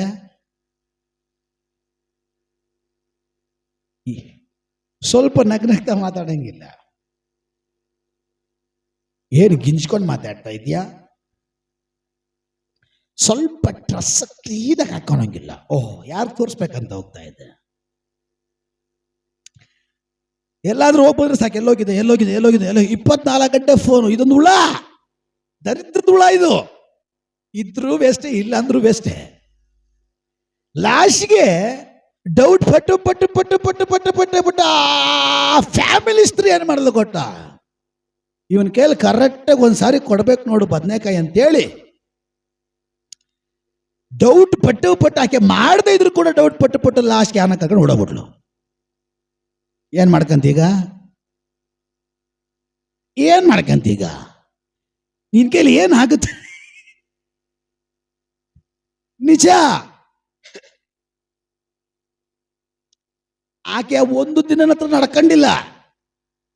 ಆಕೆ ನಡೆದ್ರೆ ಸಾಕು. ಇವತ್ತೇನು ಡಿಫ್ರೆಂಟ್ ಆಗಿ ನಡೆದ, ಇವ್ರು ದೊಣ್ಣೆ ನಾಯಕ. ಇವ್ರು ಕೂತ್ಕೊಂಡು ಇವರು ಏನ್ ಮಾಡೋದು, ಸ್ಟೇಜ್ ಮೇಲೆ 3 ಜಡ್ಜ್ ಕೂತ್ಕೊಂತಾರಲ್ಲ, ಜಡ್ಜಿ ತುಂಡು. ಇವರು ಏನೋ ಜಡ್ಜಿನ ತುಂಡು, ಗೊತ್ತಾ ತುಂಡು. ಒಂದ್ ಸ್ವಲ್ಪ ಕಾಲು ಉಳಿಕ್ಬಿಟ್ರೆ ಏನು ಇವತ್ತು ಸ್ಟೆಪ್ ಹಿಂಗಿಕ್ಬಿಟ್ಟೆ, ಯಾವತ್ತು ಇಲ್ದಿರ ಸ್ವಲ್ಪ ಹೈಟ್ಗಿರೋ ಚಪ್ಪಲಿ ಹಾಕೊಂಡ್ಬಿಟ್ರೆ ಏನು ಇವತ್ತು ಹೈಟ್ಗಿರೋ ಚಪ್ಪಲಿ ಹಾಕೊಂಡ್ಬಿಟ್ಟೆ. ಜೀವನನೇ ಅಷ್ಟೇ ಅವ್ರದ್ದು, ಅವ್ರ ಬದುಕೇ ಅಷ್ಟು. ಲಾಸ್ಟ್ಗೆ ಡೌಟ್ ಪಟ್ಟು ಪಟ್ಟು ಪಟ್ಟು ಪಟ್ಟು ಪಟ್ಟು ಪಟ್ಟು ಆ ಮಗಳೇನ್ ಮಾಡ್ಬಿಟ್ಲು,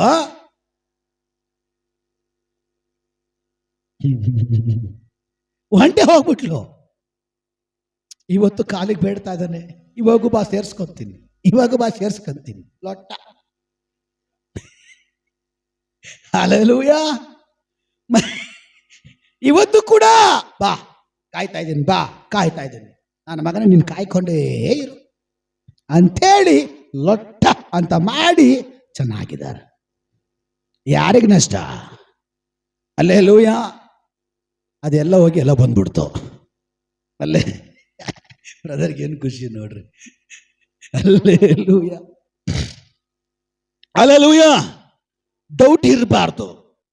ಹೆಂಗಸರಿಗೆ ಗಂಡನ ಮೇಲೆ ಸಂಶಯ ಇರಬಾರ್ದು, ಗಂಡಸರಿಗೆ ಹೆಂಡತಿ ಮೇಲೆ ಸಂಶಯ ಇರಬಾರ್ದು. ಸಂಶಯ ಇದ್ದ ಗಂಡ ಆಗ್ಲಿಕ್ಕೆ ನೀನು ಯೋಗ್ಯನಲ್ಲ, ಹೆಂಡತಿ ಆಗ್ಲಿಕ್ಕೆ ನೀನು ಯೋಗ್ಯಳಲ್ಲ. ಲಾಸ್ಟ್ಗೆ ಎಲ್ಲೋಗುತ್ತೋ ಗೊತ್ತಿಲ್ಲ. ಹಲ್ಲೆಲೂಯಾ. ಸರಿ, ನನ್ನ ವಿಷಯ ಅದಲ್ಲ, ವಿಷಯದ ಕಡೆಗೆ ಬರ್ತೀನಿ. Praise the lord. ದೇವರು ಕೊಟ್ಟಿರೋ ಒಂದು ವಾಕ್ಯವನ್ನು ಪಟ್ಟಂತೇಳಿ ತೆಗೆದುಕೊಳ್ಳೋಣ.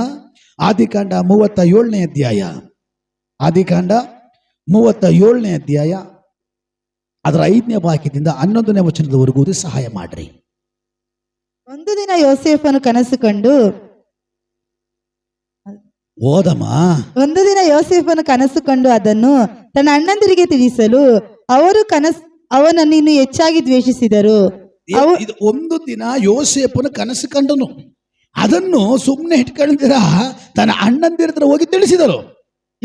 ಅವರು ಅವನನ್ನು ಇನ್ನೂ ಹೆಚ್ಚಾಗಿ ದ್ವೇಷಿಸಿದರು. ಅವನು ಅವರಿಗೆ, ನಾನು ಕನಸಿನಲ್ಲಿ ಕಂಡದ್ದನ್ನು ಹೇಳುತ್ತೇನೆ ಕೇಳಿರಿ. ಆ ಕನಸಿನಲ್ಲಿ ನಾವು ಹೊಲದಲ್ಲಿ ಸಿವುಡುಗಳನ್ನು ಕಟ್ಟುತ್ತಾ ಇದ್ದೆವು. ಹೌದು. ಆಗ ನನ್ನ ಸಿವುಡು ಎದ್ದು ನಿಲ್ಲಲು ನಿಮ್ಮ ಸಿವುಡುಗಳು ಸುತ್ತಲೂ ಬಂದು ನನ್ನ ಸಿವುಡಿಗೆ ಅಡ್ಡ ಬಿದ್ದುದನ್ನು ಕಂಡೆನು ಎಂದು ಹೇಳಿದನು. ಅದಕ್ಕೆ ಅವನ ಅಣ್ಣಂದಿರು, ನೀನು ನಿಜವಾಗಿ ನಮ್ಮನ್ನು ಆಳುವಿಯಾ, ನೀನು ನಮ್ಮ ಮೇಲೆ ದೊರೆತನ ಮಾಡುವಿಯಾ ಎಂದು ಅವನಿಗೆ ಹೇಳಿ ಅವನ ಕನಸುಗಳಿಗಾಗಿಯೂ ಮಾತುಗಳಿಗಾಗಿಯೂ ಮತ್ತಷ್ಟು ಹಾಗೆ ಮಾಡಿದರು. ಅವನ ಇನ್ನೊಂದು ಕನಸು ಕಂಡು, ನೋಡ್ರಿ, ಆಲ್ರೆಡಿ ಒಂದು ಕನಸು ಕಂಡವನೇ. ಕನಸು ಕಂಡು ಹೋಗಿ ಹೇಳುವಾಗ ಅವ್ರ ಅಣ್ಣಂದಿರು ಇನ್ನೂ ಹೆಚ್ಚಾಗಿ ದ್ವೇಷ ಮಾಡೋರಂತ. ಈಗ ಅವನು ಗೊತ್ತಾಯ್ತು, ಇವರು ಸಾಧಾರಣವಾದವರಲ್ಲ, ಇವರು ನನ್ನ ಕಂಡ್ರೆ ಆಗಲ್ಲ, ನನಗೆ ಹಾಗೆ ಮಾಡುವಂಥವ್ರು, ನನ್ನನ್ನು ದ್ವೇಷ ಮಾಡುವಂಥವ್ರು. ಅವನು ಗೊತ್ತಿದ್ರು ಕೂಡ ನೆಕ್ಸ್ಟ್ ಇನ್ನೊಂದು ಕನಸು ಬೀಳ್ತಾ ಇದೆ. ಆ ಕನಸನ್ನು ಕೂಡ ತಗೊಂಡೋಗಿ ಹೇಳ್ತಾ ಇದ್ದಾನೆ. ಹಲ್ಲೆಲೂಯಾ. ಹೋದ್ರಿ. ಇನ್ನೊಂದು ಕನಸು ಕಂಡು, ಇದೊಂಥರ ಜಟಕ ಗಾಡಿ ಇದ್ದಂಗೆ. ಎತ್ತಿನ ಗಾಡಿ ನೋಡಿದಿರಾ? ಒಂದು ದಿನಕ್ಕೆ ಹೋಗೋದನ್ನ 3 ದಿನ ಕರ್ಕೊಂಡು ಹೋಗೋದು, ಹಂಗೆ ಇವ್ರದ್ದು ಓದಂಥದ್ದು. ಓದಮ್ಮ, ನೀನ್ ನಿನಗೆ ಹೇಳಿಲ್ಲ, ನೀನು ಓದಮ್ಮ. ಅದನ್ನು ತನ್ನ ಅಣ್ಣಂದಿರಿಗೆ ತಿಳಿಸಿದನು. ಮತ್ತೆ ಅವರ ಅಣ್ಣಂದಿರಿಗೆ ತಿಳಿಸಿದನು. ಅವನು ಅವರಿಗೆ, ಇನ್ನೊಂದು ಕನಸು ಕಂಡಿದ್ದೇನೆ, ಅದರಲ್ಲಿ ಸೂರ್ಯ ಚಂದ್ರರು 11 ನಕ್ಷತ್ರಗಳು ನನಗೆ ಅಡ್ಡ ಬಿದ್ದವು ಎಂದು ಹೇಳಿದನು. ಅವನು ಆ ಕನಸನ್ನು ತಂದೆಗೆ ಅಣ್ಣಂದಿರಿಗೂ ತಿಳಿಸಿದಾಗ ತಂದೆ ಅವನಿಗೆ, ಇದು ಎಂತ ಕನಸು ನೀನು ಕಂಡದ್ದು? ನಾನು ನಿನ್ನ ತಾಯಿ ಅಣ್ಣ ತಮ್ಮಂದಿರು ನಿನ್ನ ಮುಂದೆ ಅಡ್ಡ ಬೀಳುವುದಕ್ಕೆ ಬಂದೆವು ಎಂದು ಹೇಳಿ ಗದರಿಸಿದನು. ಯೋಸೇಫನ ಅಣ್ಣಂದಿರು ಅವನ ಮೇಲೆ ಹೊಟ್ಟೆ ಕಿಚ್ಚು ಪಟ್ಟರು, ಆದರೆ ಅವನ ತಂದೆಯು ಅವನ ಮಾತನ್ನು ಮನಸ್ಸಿನಲ್ಲಿಟ್ಟುಕೊಂಡನು. Hallelujah, hallelujah. ದೇವರಿಗೆ ಸ್ತೋತ್ರ.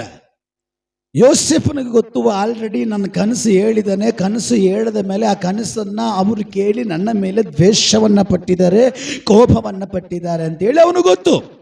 ಇನ್ನ ಒಂದು ಕನಸು ಬೀಳುವಾಗ ಆಲ್ರೆಡಿ ಅವನು ಗೊತ್ತು, ಆಲ್ರೆಡಿ ನಾನು ಒಂದು ಕನಸು ಹೇಳುವಾಗ ನಾನು ಕಂಡ್ರೆ ಇವ್ರಿಗೆ ಆಗ್ತಾ ಇಲ್ಲ, ಈ ಕನಸು ನಾನು ಹೇಳಬಾರದು ಅಂತ ಕೂಡ ಅವನು ಗೊತ್ತು. ಆದ್ರೆ ದೇವರೇನು ಮಾಡ್ತಾ ಇದ್ದಾರೆ, ಇಲ್ಲ ನೀನು ಅದು ಹೇಳಲೇಬೇಕು.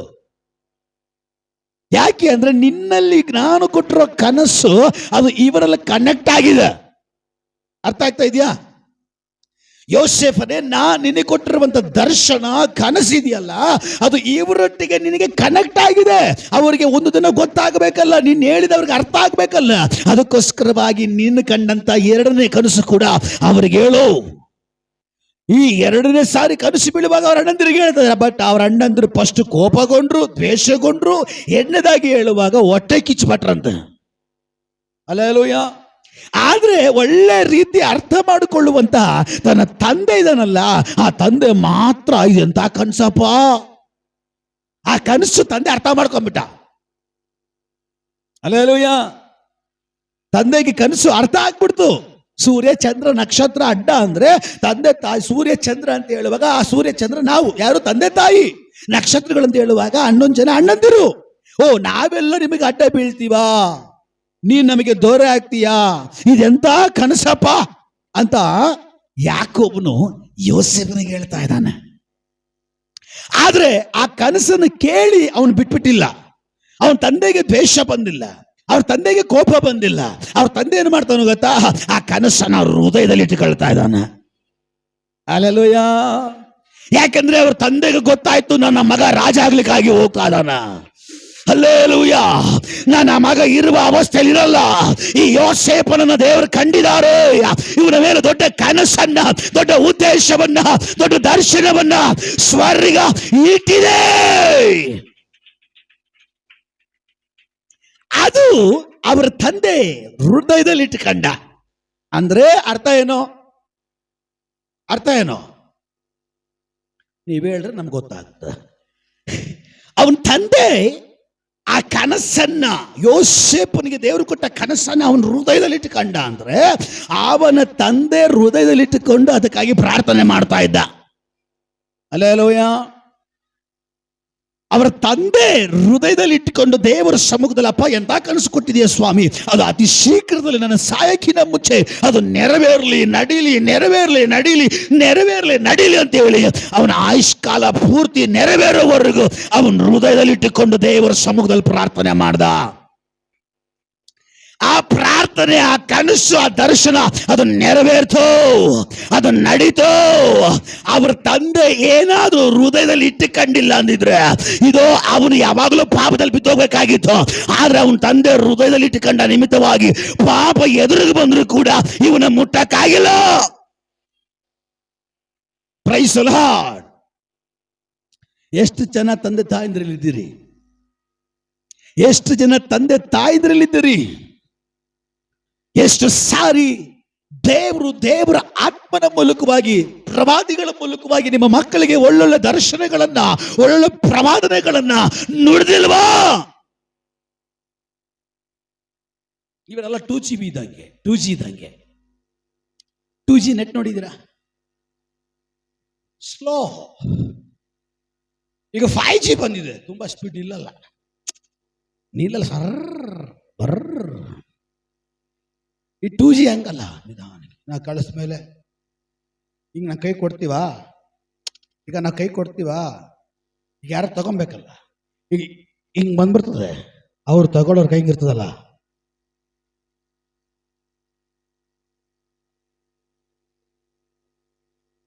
ಇದು 2G. 1G ಅಂತೂ ಬೇಡ ಬಿಡ್ರಿ. ಹಲ್ಲೆಲೂಯ. ಆರತಿ ಕೂತ್ಕೊಂಬೇಡ್ರಿ, ಅಪ್ಡೇಟ್ ಮಾಡ್ಕೊಳ್ರಿ ನಿಮ್ಮನ್ನ. ಹಲ್ಲೆಲೂಯ.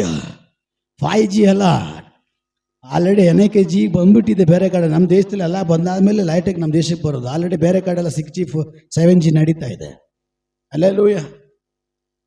ನೀವು ಎಲ್ಲದಕ್ಕಿಂತಲೂ ಸ್ಪೀಡ್ ಆಗಿರಬೇಕು ದೇವ್ರ ವಿಷಯದಲ್ಲಿ, ದೇವರ ಕಾರ್ಯದಲ್ಲಿ. ಹಲ್ಲೆಲೂಯ. ಮತ್ತೊಂದು ಸಾರಿ ಎಚ್ಚರಿಸ್ತೀನಿ ಕೇಳ್ರಿ. ಇಲ್ಲಿರುವಂತ ತಂದೆ ತಾಯಿಂದರು, ದೇವರು ನಿಮಗೆ ಮಕ್ಕಳನ್ನ ಕೊಟ್ಟಿದ್ದಾರೆ. ಮಕ್ಕಳನ್ನು ಕೊಟ್ಟಾದ ಮೇಲೆ ದೇವರು ಅನೇಕ ಸಾರಿ ಕನಸಿನಲ್ಲಿಯೂ ದರ್ಶನದಲ್ಲಿಯೂ ಪ್ರವಾದಿಯ ಮೂಲಕವಾಗಿಯೂ ದೇವರಾತ್ಮನ ಮೂಲಕವಾಗಿಯೂ ನಿನ್ನ ಕುಟುಂಬವನ್ನು ಹೀಗಿಡ್ತೇನೆ, ನಿನ್ನ ತಲೆಮಾರನ್ನು ನಾನು ಹೀಗಿಡ್ತೇನೆ, ನಿನ್ನ ಮಕ್ಕಳನ್ನ ನಾನು ಹೀಗಿಡ್ತೀನಿ, ನಿನ್ನ ಮಕ್ಕಳನ್ನು ಹೀಗೆ ಮಾಡ್ತೀನಿ ಅಂತೇಳಿ ದೇವರು ಮಾತಾಡಿಲ್ವಾ? ಒಳ್ಳೆ ತಂದೆ ತಾಯಿ ಆದಂಥವ್ರು ಏನು ಮಾಡ್ತಾರ? ಒಳ್ಳೆ ತಂದೆ ತಾಯಿ ಆದಂಥವ್ರು, ಯಾಕೋಬನ ಹಾಗೆ ತಂದೆ ಇರುವಂಥವ್ರು ಏನ್ ಮಾಡ್ತಾರ? ಅದನ್ನು ಅವ್ರು ಹೃದಯದಲ್ಲಿ ಇಟ್ಟುಕೊಳ್ತಾರ. ಹೃದಯದಲ್ಲಿ ಇಟ್ಟುಕೊಳ್ತಾರೆ ಅಂದ್ರೆ ಏನು? ಯಾವಾಗಲೂ ಆ ವಿಷಯವಿಟ್ಟು ದೇವರ ಸಮುದ್ರ ಜ್ಞಾಪಕ ಪಡಿಸಿ, ದೇವರೇ ನನ್ನ ತಲೆಮಾರಿಗೆ ಈ ವಾಗ್ದಾನವನ್ನು ನೋಡಿದಿರಿ, ಈ ಕನಸನ್ನು ಕೊಟ್ಟಿದ್ದೀರಿ, ಈ ಪ್ರವಾದನೆಯನ್ನು ಹೇಳಿದಿರಿ, ಅತಿ ಶೀಘ್ರದಲ್ಲೇ ನಾನು ಜೀವಂತವಾಗಿರುವಾಗಲೇ, ನಾನು ಬದುಕಿರುವಾಗಲೇ, ನಾನು ಉಸಿರಾಡ್ತಾ ಇರುವಾಗಲೇ ಅದು ನೆರವೇರಲೇ, ಅದು ನಡೀಲಿ ಅಂತ ಹೇಳಿ ಪ್ರಾರ್ಥನೆ ಮಾಡುವಂತ ತಂದೆ ತಾಯಿಂದಿರು ಈ ದಿನಗಳಲ್ಲಿ ಎದ್ದೇಳೇ. ರಾಬಾದ ಡಾಗಾದ ಬಾರಿಕಮಾನ ರಾಬಾಬಾಬ ಡಾಗಾದ ಬಾರಿಕಮಾನ ರಬಾ ರಬಾ ರಬಾ ರಬಾ. ಯಾಕೋಬನ ಹಾಗೆ ಹೃದಯವಂತರು, ಯಾಕೋಬನ ಹಾಗೆ ಹೃದಯವುಳ್ಳವರು ಯೇಸುವಿನ ನಾಮದಲ್ಲಿ ಇಲ್ಲಿ ಎದ್ದೇಳೇ.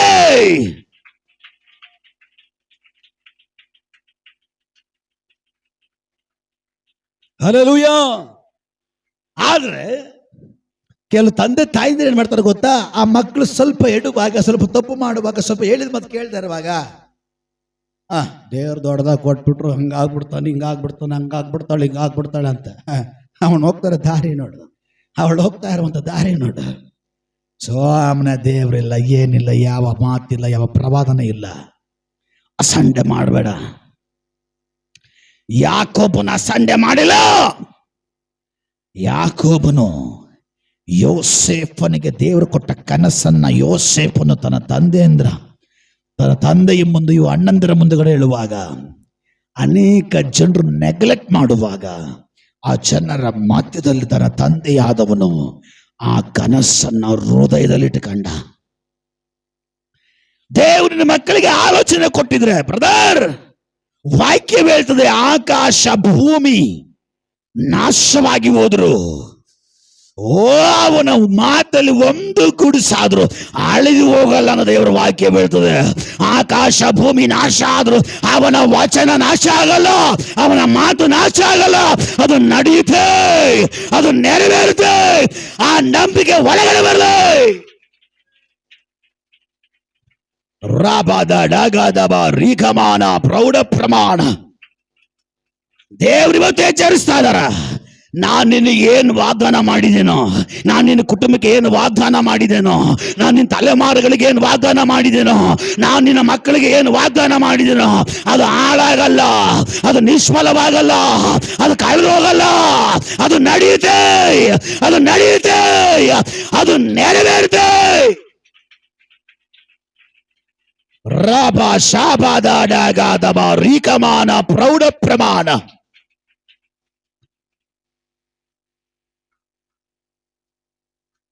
ತನ್ನ ತಂದೆ ಆ ಮಗನ ಕನಸನ್ನ ಹೃದಯದಲ್ಲಿ ಇಟ್ಕೊಂಡಂತೆ. ಹೃದಯದಲ್ಲಿ ಇಡುವಂಥದ್ದು ವಾಕ್ಯ ಸ್ಪಷ್ಟವಾಗಿ ಹೇಳ್ತದೆ. ನೀವು ವಾಕ್ಯಗಳನ್ನ ನಾಲಿಗೆಯಲ್ಲ, ಮನಸ್ಸಿನಲ್ಲಿ ಅಲ್ಲ.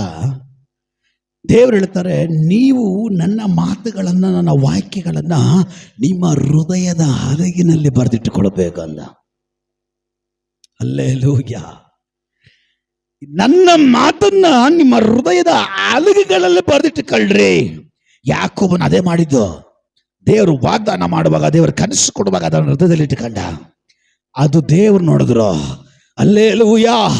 ಯಾರು ಯೋಸೇಫನಿಗಾಗಿ ಪ್ರಾರ್ಥನೆ ಮಾಡಿದ್ರು ಇಲ್ವೋ, ಅಣ್ಣಂದಿರು ಒಳ್ಳೇದಾಗ್ಲಿ ಅಂತ ಬಯಸಿದ್ರು ಇಲ್ವೋ, ಒಳ ಹುಟ್ಟಿದವರು ಒಳ್ಳೇದಾಗ್ಲಿ ಅಂತ ಹೇಳಿ ನೆನೆಸಿದ್ರು ಇಲ್ವೋ, ಆದರೆ ತನ್ನ ತಂದೆಯಾಗಿರುವಂಥ ಯಾಕೋಬನು ಮಾತ್ರ ಆ ಕನಸನ್ನು ಹೃದಯದಲ್ಲಿಟ್ಟುಕೊಂಡು ಯಾವಾಗಲೂ ಪ್ರಾರ್ಥನೆ ಮಾಡುವನಾಗಿದ್ದ. ಈ ಪ್ರಾರ್ಥನೆ ಆ ಕನಸಿನ ಮೇಲಿದ್ದ ನಿಮಿತ್ತವಾಗಿ, ಈ ಪ್ರಾರ್ಥನೆ ಅವನನ್ನು ಕಾಯ್ದಿದ್ದ ನಿಮಿತ್ತವಾಗಿ ಎಷ್ಟೋ ಸಂದರ್ಭಗಳು ಬಂತು ಯೋಸೇಫನಿಗೆ ಪಾಪ ಮಾಡುವಂತ ಅವಕಾಶ. 45ನ ಮನೆಯಲ್ಲಿ ಆ ಸ್ತ್ರೀ ಕರೀತಾ ಇದ್ದಾಳೆ, ಇಲ್ಲಿ ಮನೆಯಲ್ಲಿ ಯಾರು ಇಲ್ಲ, ನಾವಿಬ್ರೇ, ಬಾ ನಾವು ರೂಮಿಗೆ ಹೋಗೋಣ ಅಂತ. ಆ ಟೈಮಲ್ಲೂ ಕೂಡ ಅವನು ಓಡಿ ಹೋಗ್ಲಿಕ್ಕೆ ಕಾರಣ ಏನು ಗೊತ್ತಾ? ಅವನ ಅಲ್ಲಿಂದ ತಪ್ಪಿಸ್ಕೊಳ್ಳಿಕ್ಕೆ ಕಾರಣ ಏನು ಗೊತ್ತಾ? ಅವನ ಶರ್ಟ್ ಬಿಚ್ಚಿ ಓಡ್ಲಿಕ್ಕೆ ಕಾರಣ ಏನು ಗೊತ್ತಾ? ಅವನ ತಂದೆ ಹೃದಯದಲ್ಲಿಟ್ಟುಕೊಂಡು, ಅವನ ತಾಯಿ ಹೃದಯದಲ್ಲಿಟ್ಟುಕೊಂಡು ಪ್ರಾರ್ಥನೆ ಮಾಡ್ತಾ ಇಲ್ವಾ?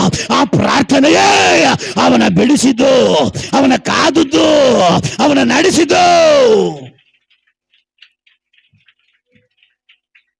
Hallelujah, hallelujah. ಎಷ್ಟು ಜನ ಇಲ್ಲಿರೋ ತಂದೆ ತಾಯಿಂದಿರು, ಎಷ್ಟು ಜನ ನಿಮ್ಮ ಮಕ್ಕಳಿಗಾಗಿ ಒಂದು ಅರ್ಧ ಗಂಟೆ ಪ್ರಾರ್ಥನೆ ಮಾಡ್ತಾ ಇದ್ದೀರಿ? ಅರ್ಧ ಗಂಟೆ ನಿಮ್ಮ ಮಕ್ಕಳಿಗಾಗಿ ನೀವು ಪ್ರಾರ್ಥನೆ ಮಾಡ್ತಾ ಇಲ್ಲ ಅಂದ್ರೆ ಆ ಮಕ್ಕಳಿಗೆ ತಾಯಿ ಆಗ್ಲಿಕ್ಕೆ ನಿನ್ನ ಯೋಗ್ಯತೆ ಇಲ್ಲ, ಉಸಿರೇ ಇಲ್ಲ. ಅರ್ಥ, ನಾನು ಪ್ರಾರ್ಥನೆ ಮಾಡ್ತಾ ಇಲ್ಲ ಅಂತ. ಅರ್ಧ ಗಂಟೆ ನಿನ್ನ ತಲೆಮಾರುಗಳಿಗಾಗಿ, ನಿನ್ನ ಮಕ್ಕಳಿಗಾಗಿ, ಪುರುಷನೇ ನಿನ್ನ ಕೈಲಿ ಪ್ರಾರ್ಥನೆ ಮಾಡಕ್ಕಾಗಿಲ್ಲ ಅಂದ್ರೆ ನಿನ್ನ ಮಕ್ಕಳಿಗೆ ನೀನು ಅಪ್ಪನಾಗಿ ಯೋಗ್ಯತೆ ಇಲ್ಲ.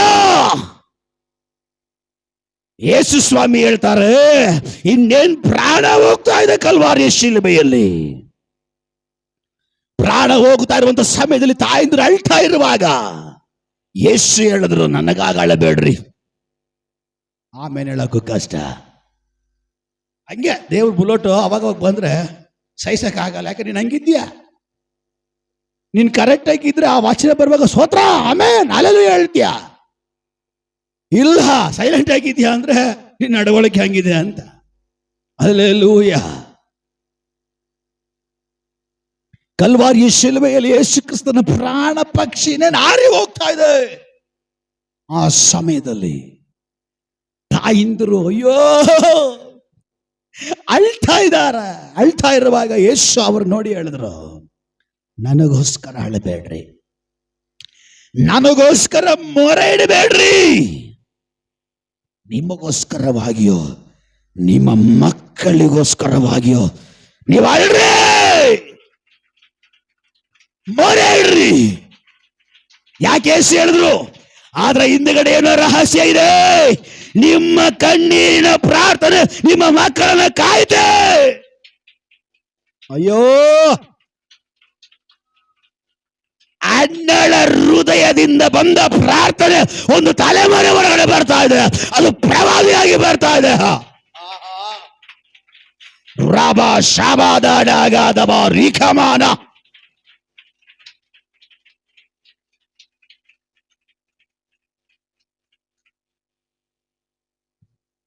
ನಾನು ಇಲ್ಲಿ ನಿಂತ್ಕೊಂಡು ಸುಮ್ಮನೆ ಏನೋ ಮಾತಾಡ್ತಾ ಇಲ್ಲ. ದೇವರ ಆತ್ಮನ ಪರವಶನಾಗಿ ದೇವರ ಆತ್ಮನ ನುಡಿಸ್ತಾ ಇರುವಂತ ನುಡಿಗಳನ್ನು ನುಡಿತಾ ಇದ್ದೇನೆ. ನಂಬರ್ಗೆ ಮಾತ್ರ ದೇವರಿಗೆ ಸ್ತೋತ್ರ ಮಾಡ್ತೇನೆ. Hallelujah, hallelujah. ನಿನ್ನ ತಲೆಮಾರುಗಳ ಮೇಲೆ, ನಿನ್ನ ಮಕ್ಕಳ ಮೇಲೆ ನಿನಗೆ ಒಳ್ಳೆ ಅಭಿಪ್ರಾಯ ಇಲ್ಲದಿದ್ರು ಕೂಡ ನಿನ್ನ ಮಕ್ಕಳ ಮೇಲೆ, ನಿನ್ನ ತಲೆಮಾರುಗಳ ಮೇಲೆ ನನ್ನ ದೇವರಿಗೆ ಒಳ್ಳೆ ಅಭಿಪ್ರಾಯ ಇದೆ.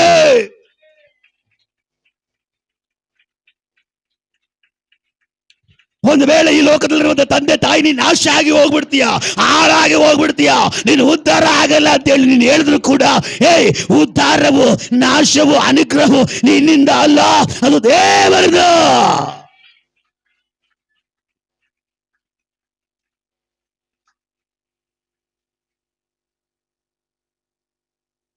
ತಲೆಮಾರುಗಳಿಗೆ ಶಪಿಸ್ಲಿಕ್ಕೆ ನೀನ್ಯಾರು? ತಲೆಮಾರುಗಳ ಭವಿಷ್ಯದ ಕುರಿತು ಅವ್ರು ಹಂಗಾಗ್ಬಿಡ್ತಾರೆ, ಇವ್ರು ಹಿಂಗಾಗ್ಬಿಡ್ತಾರೆ, ಈ ಮಗ ಹಂಗಾಗ್ಬಿಡ್ತಾನೆ, ಈ ಮಗಳು ಹಿಂಗಾಗ್ಬಿಡ್ತಾರೆ. ಲೆಕ್ಕಕ್ಕೆ ನೀನು ಯಾರು? ನಿನ್ನ ಕೈಯಲ್ಲಿ ಮಕ್ಕಳನ್ನ ಕೊಟ್ಟಿರೋದು ಬೇರೆ ಬೆಳೆಸಕ್ಕಷ್ಟೇ, ನೀನೇ ಬೆಳೆದಿಲ್ಲ. ನಿನ್ನ ಮಕ್ಕಳಲ್ಲಿ ಬೆಳೆಸ್ತೀಯ.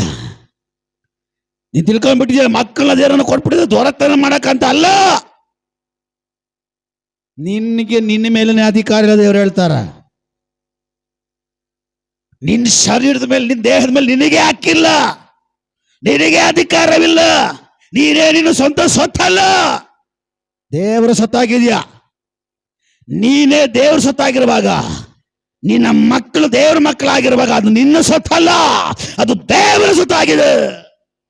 ದೇವರ ಸೊತ್ತಾಗಿದೆ. ಹಲ್ಲೆಲೂಯಾ. ಹಂಗಾಗ್ಬಿಡ್ತೀಯ, ಹಿಂಗಾಗ್ಬಿಡ್ತೀಯ, ಹಿಂಗೋಗ್ಬಿಡ್ತೀಯ, ಹಿಂಗ್ ಮಾಡ್ಬಿಡ್ತೀಯ, ಹಿಂಗಾಗ್ಬಿಡ್ತೀಯ. ಹೇಳಕ್ ನೀನ್ ಯಾರು? ದೇವರು ನಿನ್ನ ಕೈಯಲ್ಲಿ ಕೊಟ್ಟಿರೋದು ಮಕ್ಕಳು ಏನು ಗೊತ್ತಾ? ಬೆಳೆಸ್ಲಿಕ್ಕೆ.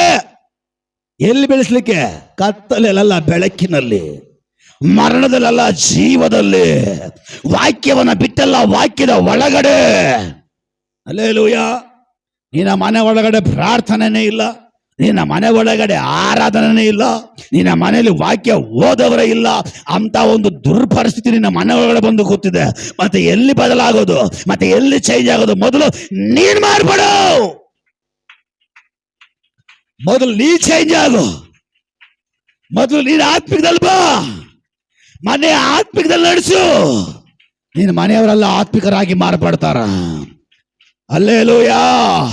ನಿನ್ನ ಮಕ್ಕಳನ್ನ ಹೃದಯದಲ್ಲಿ ಇಟ್ಕೊಂಡು ದೇವರಿಗೆ ಒಪ್ಪಿಸ್ಕೊಟ್ಟು ಯಾವಾಗಲೂ ನಿನ್ನ ಮಕ್ಕಳಿಗಾಗಿ ನಿನ್ನ ಕಣ್ಣೀರಾಕಿ ಪ್ರಾರ್ಥನೆ ಮಾಡೋದಾದ್ರೆ ದೇವರ ವಾಕ್ಯ ಹೇಳ್ತದೆ, ನಿನ್ನ ಮಕ್ಕಳು ಯುದ್ಧ ವೀರನ ಕೈಲಿರುವಂತ ಅಂಬುಗಳ ಹಾಗೆ ಇರ್ತಾರೆ. ಹಲ್ಲೆಲೂಯ. ಸಪೋರ್ಟ್ ಎಲ್ಲ ನಾನೇ, ಸಪೋರ್ಟು ನಾನೇ, ಸೀತಾಫಲನ ನಾನೇ, ಬಿಡಿಸಿ ಬಾಳನ್ನ ತಿನ್ಸೋದು ನಾನೇ, ಎಲ್ಲ ಮಾಡ್ಬಿಟ್ಟು ಮಕ್ಳು ಹಿಂಗೆ ಅಂದ್ರೆ ದೇವರು ಅವ್ರನ್ನ ಹೊಡೆಯಲ್ಲ, ಫಸ್ಟ್ ನಿನ್ನ ದೌಡೆಗೆ ದೇವ್ರು ಹೊಡೆಯೋದು. ಹಲ್ಲೆಲೂಯ. ತುಂಬಾ ಎಚ್ಚರವಾಗಿರ್ಬೇಕು. ತಂದೆ ತಾಯಿ ಇಲ್ಲಿ ಯಾರಾದ್ರೂ ಪಾಪ ಮಾಡೋ ಮಕ್ಕಳಿಗೆ ಸಪೋರ್ಟ್ ಮಾಡೋರು ಇದ್ರೆ ದೇವರು ಹೇಳ್ತಾ ಇದ್ದಾರೆ, ಯಾವತ್ತಿಗಿದ್ರು ಕೂಡ ನಿನ್ನ ಮಾರ್ಗ ನಾಶವೇ, ನಿನ್ನ ಮಕ್ಕಳ ಮಾರ್ಗ ನಾಶವೇ. ಒಳ್ಳೆ ರೀತಿ ಉಪದೇಶ ಮಾಡುವಂತ, ಗದರಿಸುವಂತ, ಬೆತ್ತವನ್ನ ಕೈಯಲ್ಲಿ ತೆಗೆದುಕೊಳ್ಳುವಂತ ತಂದೆ ತಾಯಿಲಿ ಯಾರಾದ್ರೂ ಇದ್ರೆ ನಿನ್ನ ಮಕ್ಕಳು ಸ್ವರ್ಗಕ್ಕೆ ಹೋಗುವಂತ ಮಕ್ಕಳಾಗಿರ್ತಾರೆ. ಸಭೆಗೂ, ದೇಶಕ್ಕೂ, ಕುಟುಂಬಕ್ಕೂ ಅನುಗ್ರಹದ ನಿಧಿಗಳಾಗಿರ್ತಾರ. ಹಲ್ಲೆಲೂಯ. ವಾಕ್ಯ ಹೇಳ್ತದೆ, ಒಳ್ಳೆ ತಂದೆ ತಾಯಿ ಕೈಗೆ ಬೆತ್ತ ತಗೊಂತಾರಂತೆ. ಒಳ್ಳೆ ಕಾರ್ಯ ಕೊಡಿಗ್ಲಿಕ್ಕಲ್ಲ, ಕೆಟ್ಟ ಕಾರ್ಯಗಳಲ್ಲಿ ನಡೆಯುವಾಗ ಒಡೆದು ಒಳ್ಳೆ ಮಾರ್ಗದಲ್ಲಿ ನಡೆಸೋದಕ್ಕಾಗಿ. ಇವತ್ತು ಕೇಳೋರೇ ಇಲ್ಲ,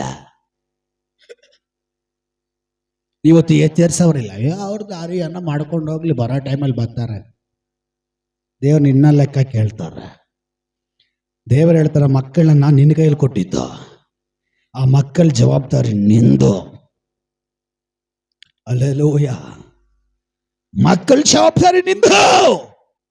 ಅವ್ರನ್ನ ನನ್ನಲ್ಲಿ ಬೆಳೆಸ್ಬೇಕು ನೀನು, ನನ್ನ ಮಹಿಮೇಲೆ ಬೆಳೆಸ್ಬೇಕು ನೀನು, ನನ್ನ ವಾಗ್ದಾನಗಳಲ್ಲಿ ನಡೆಸ್ಬೇಕು ನೀನು, ಅವ್ರ ಮೇಲೆ ನಾನು ಇಟ್ಟಿರುವಂತ ಉದ್ದೇಶದಲ್ಲಿ ನಿಲ್ಲಿಸಬೇಕು ನೀನು.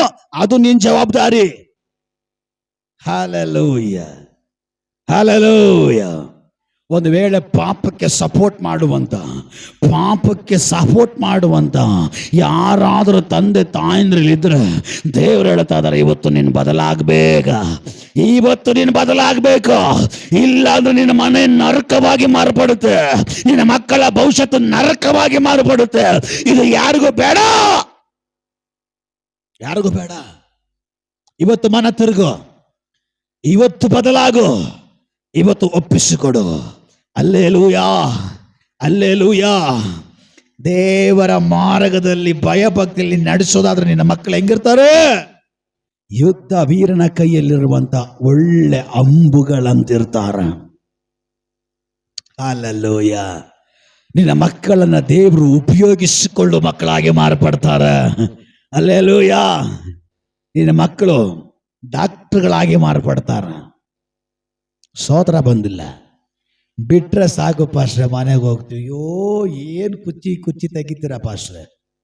ಕುಚ್ಚಿ ತೆಗಿಯಲಿಕ್ಕೆ ನಾನು ಏನು ಇಲ್ಲ. ದೇವರ ಆತ್ಮ ಯಾವ ಟೈಮಲ್ಲಿ, ಯಾವ ಸಭೆಯಲ್ಲಿ, ಯಾರಿಗೆ ಹೇಗೆ ಏನು ವಾಕ್ಯ ಕೊಡಬೇಕೋ ಹಾಗೆ ಕೊಡ್ತಾರೆ.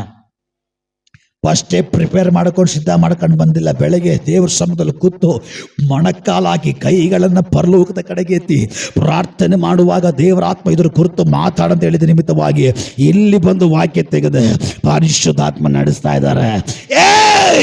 ಪಾಪಕ್ಕಾಗಿ ಸಪೋರ್ಟ್ ಮಾಡುವಂತಹ, ಸಹಾಯ ಮಾಡುವಂತಹ, ಬೆನ್ನು ತಟ್ಟುವಂತ, ನಾನು ಇದ್ದೀನಿ ಅಂತ ಹೇಳುವಂತ ತಂದೆ ತಾಯಿಂದ್ರೆ, ಹಿರಿಯರೇ, ಯೇಸು ಹೇಳ್ತಾ ಇದ್ದಾರೆ, ಪರಿಶುದ್ಧಾತ್ಮ ಹೇಳ್ತಾ ಇದ್ದಾರೆ, ಎಚ್ಚೆತ್ಕೋ. ಆ ರೂಟ್ ಬಿಡು, ಆ ದಾರಿ ಬಿಡು.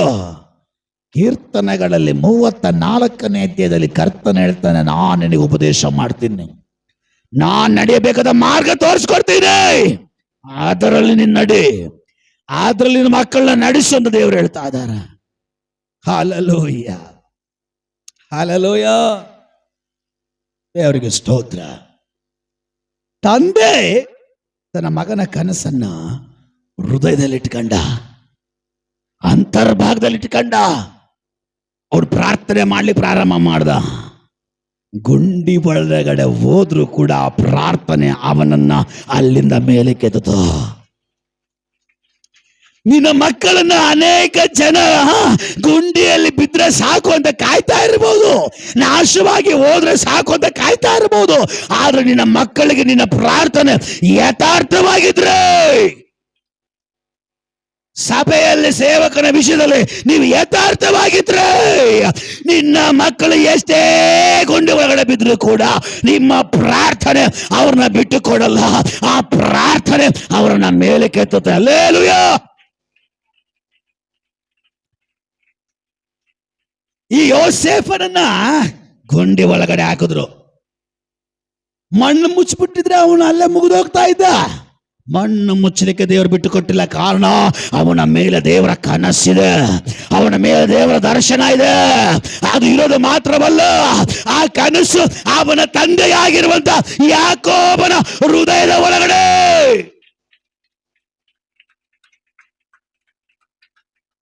ಈಗ ಅವರ ತಂದೆ ಹೃದಯದಲ್ಲಿ ಇಟ್ಕೊಂಡು ಪ್ರಾರ್ಥನೆ ಮಾಡ್ತಾ ಇದ್ದಾನೆ. ಆ ಪ್ರಾರ್ಥನೆ ಅವನನ್ನ ಆ ಗುಂಡಿಯ ನಾಶನದ ಜನಗಳಿಂದ ಬಿಡಿಸಿಕೊಂಡು ಬಂತು.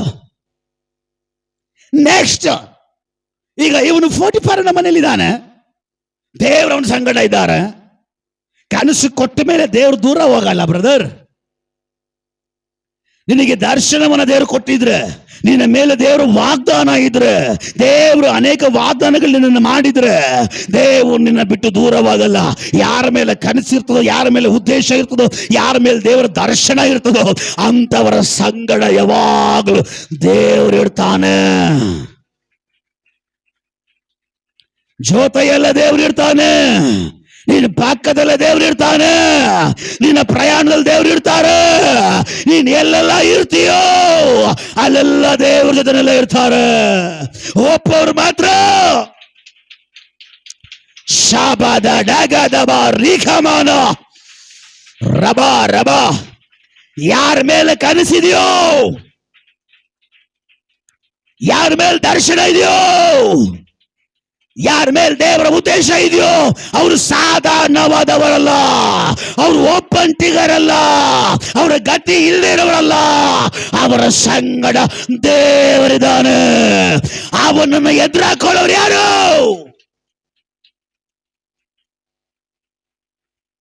ಹಲ್ಲೆಲೂಯಾ.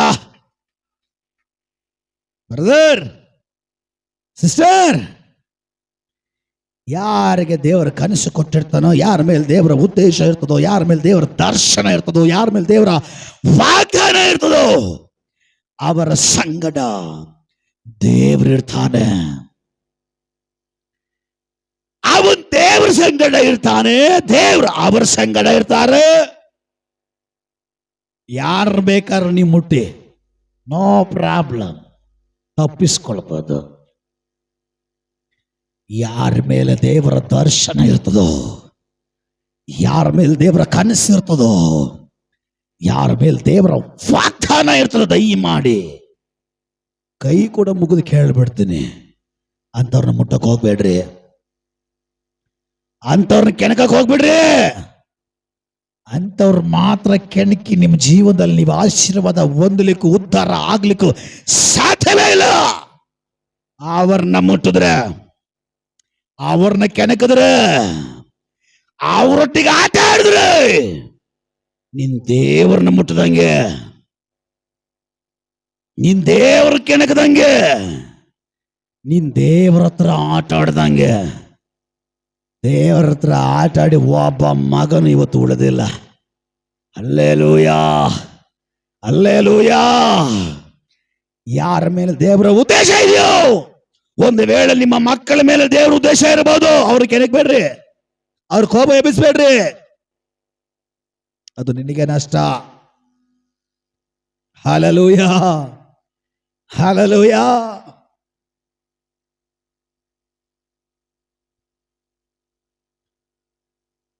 ಕನಸು ದೇವ್ರು ಯಾರು ಕೊಟ್ಟಿರ್ತಾನೋ, ದರ್ಶನ ದೇವರ ಉದ್ದೇಶ ಯಾರ ಮೇಲೆ ಇರ್ತದೋ ಅಂಥವ್ರ ಹತ್ರ ಮಾತ್ರ ಆಟ ಆಡಕ್ಕೆ ಹೋಗ್ಬೇಡ್ರಿ. ತುಂಬಾ ಅಪಾಯ, ತುಂಬಾ ಅಪಾಯ, ತುಂಬಾ ಡೇಂಜರ್. ಆ ಕನಸು, ಆ ದರ್ಶನ ಯೋಸೇಫನ ಮೇಲಿತ್ತು. ಅದ್ರ ಮೇಲೆ ಅವರ ಅಪ್ಪನ ಪ್ರಾರ್ಥನೆ ಇತ್ತು. ಈಗ ಪೋಟಿಫರನ ಮನೆಯಲ್ಲಿ ಯೋಸೇಫ ಇದ್ದಾನೆ, ಅಲ್ಲಿ ಕೂಡ ದೇವರಿದ್ದಾರೆ. ಹಲ್ಲೆಲೂಯಾ.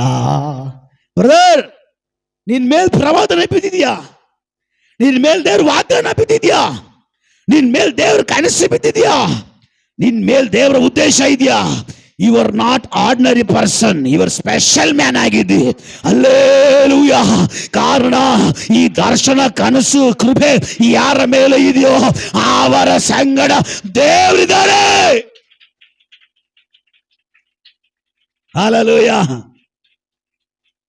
ಅವ್ರ ಸಂಗಡ ದೇವರಿದ್ದಾರೆ.